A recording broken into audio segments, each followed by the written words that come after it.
Yego nibyo koko turazibaga tuzifungura akantu ku kandi kugira ngo tubahe spare parts z'umwimerere.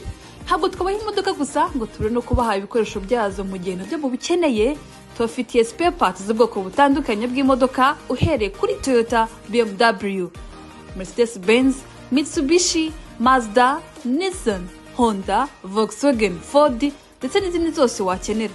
Kuri spare parts gutegereza ukwezi kose gusa kubera ko tuzipakira gatatu mu cyumweru ku ndege kuva Dubai ugera i Kigali.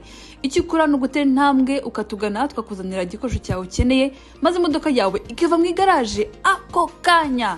Wibuke ko tugira imyaka itandukanye guhera muza mu 1980 kugera mu 2024 na vuba aha 2025 tuzaba tuzifite.